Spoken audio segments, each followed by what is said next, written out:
नमस्कार, मैं हूं आपके साथ कृष्णा बिस्ट और आप देख रहे हैं जनसत्ता फटाफट। चलिए नजर डालते हैं आज की बड़ी खबरों पर।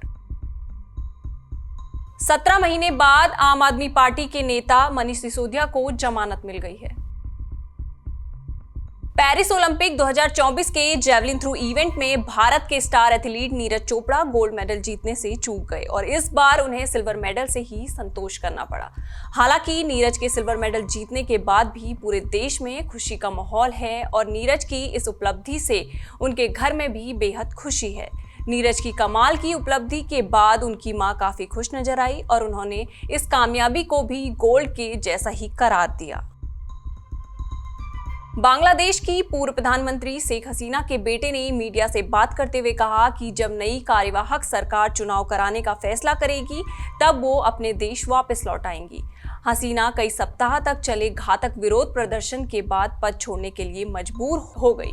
इसके बाद सोमवार को भारत भाग गई, जिसके बाद मोहम्मद यूसून ने वहां के मुखिया के रूप में शपथ ली। मीडिया से बात करते हुए हसीना के बेटे साजिब बाजिद जाय, जो अमेरिका में रहते हैं, उन्होंने बात की। फिलहाल वो भारत में हैं। अंतरिम सरकार द्वारा चुनाव कराने का फैसला किए जाने पर वह बांग्लादेश वापस चली आएंगी।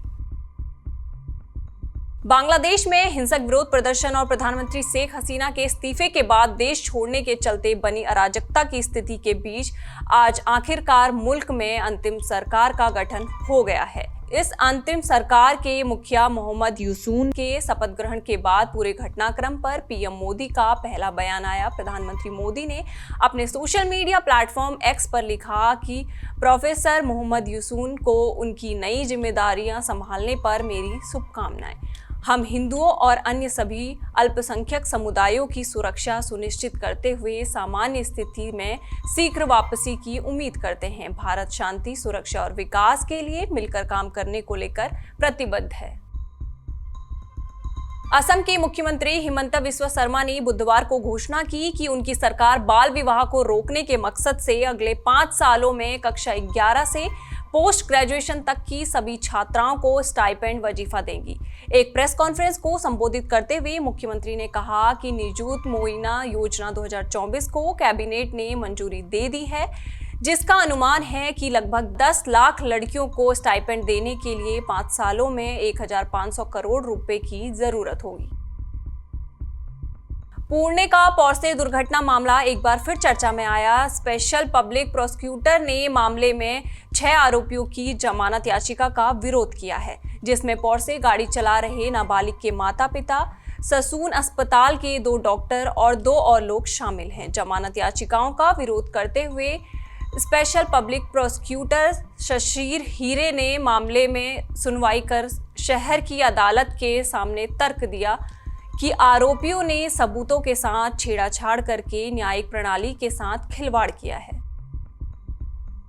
राजधानी दिल्ली समेत उत्तर भारत के कई राज्यों में बारिश झमाझम शुरू हो गई है। इसी बारिश के दौरान कई राज्यों में लैंडस्लाइड भी देखने को मिली, जिसकी वजह से उत्तराखंड, हिमाचल प्रदेश जैसे राज्यों में लोगों का जनजीवन अस्त व्यस्त हो गया है। वहीं मौसम विभाग की माने तो दिल्ली में दिन भर हल्की हल्की बारिश होने का अनुमान है। उत्तर प्रदेश के कई इलाकों में बारिश होने की आशंका है। मौसम विभाग की माने तो यूपी में सबसे ज्यादा बारिश अयोध्या में हो सकती है। साउथ के सुपरस्टार नागार्जुन के बेटे नागा चैतन्य पिछले काफी दिनों से अपनी पर्सनल लाइफ को लेकर चर्चा में हैं। शोभिता धूलिपाला के साथ डेटिंग की खबरों को लेकर खूब हेडलाइन में रहे। ऐसे में कल यानी 8 अगस्त को दोनों ने सगाई कर ली। समंथा रुत प्रभु से तलाक के 3 साल बाद नागा चैतन्य ने दूसरी बार सगाई कर ली। सगाई के बाद इनके रिश्ते पर ऑफिशियली मुहर लग गई है। इसी बीच अब नागार्जुन का एक वीडियो वायरल हो रहा है, जो कि 6 साल पुराना है, जिसमें एक्टर अपनी होने वाली बहू को हॉट कहते दिखाई दे रहे हैं।